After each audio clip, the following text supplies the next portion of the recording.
Welcome to Hampton Court Palace. Let me show you around.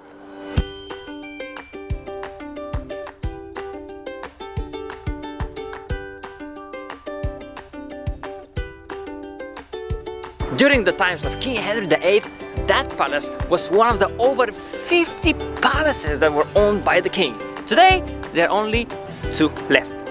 That one and the other one, I actually already showed it to you. It's when we talk about King Henry's wives. Do you remember which one it is? If so, then raise your hand in the comments and say, I remember it! As you can see, both palaces look very similar. So which one came first? That one. Well, that was easy. Hampton Court was designed by Cardinal Thomas Wolsey, King Henry's closest advisor. That happened between 1515 and 1530.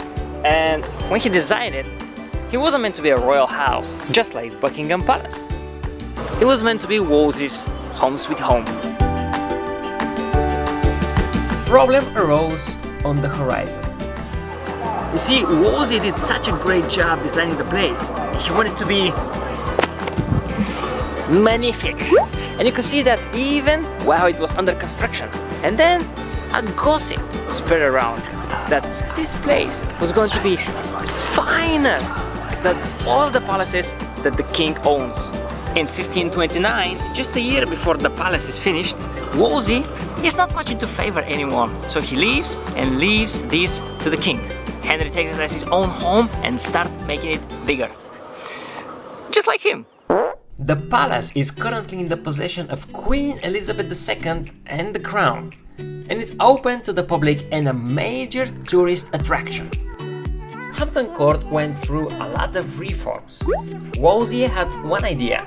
When Henry took over, he made it even bigger. Then, in the 17th century, William I decided to rebuild it in a grand scale and appointed the infamous Sir Christopher Wren. Sir Christopher Wren was commissioned to redesign the palace in the style of Versailles. Lack of funds meant that only part of the palace was rebuilt. Hampton Court Palace has the largest collection of chimneys in whole England.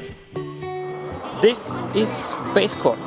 It's the first thing you see when you come inside the palace. And it's actually so cool that it has sounds from carriages and conversations from Tudor times. Or in the corner, you can get your free audio guide. This is the clock court, named after the astronomical clock up there. It's a 24-hour clock showing also the signs of the zodiac, the phases of the moon, and tells you when there is a high tide, which was useful for those days as traveling on water was a very convenient form of transportation. The palace is situated on the riverbank of the Thames. Here's a curious fact about the clock. You will notice that both the moon and the sun are rotating around the earth. Why? It's because this clock was built before Galileo and Copernicus, so everybody thought that everything is circling around the earth. Let's have a closer look what's inside. The kitchen took 1/3 of the size of the whole palace, and this courtyard here is where the goods were delivered, not just from England, but from overseas as well. Hampton Court has the largest surviving 16th century kitchens in the world. 200 cooks work from sunup to sundown to feed 800 guests when Henry's entourage was staying at the palace.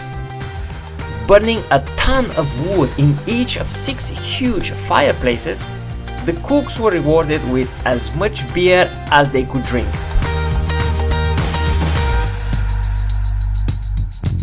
The Great Hall is the place where Henry used to dance with his wives and eat heavily. Once you're there, look for the people on the ceiling. They are there as a reminder not to gossip, as even the walls have ears. Visitors of Hampton Court Palace think they're going for a Tudor palace and get surprised when they see two worlds. On top of that, King George II and Queen Caroline left something from the Georgian era. They really loved the place and used the park to throw parties. Caroline used to play a lot of cards and introduced gambling to the court. And that was Hampton Court Palace.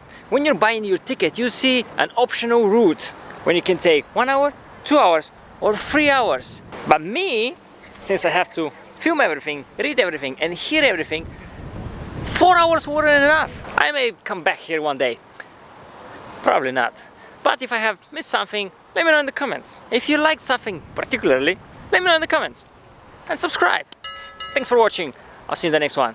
See ya. Well, that was easy.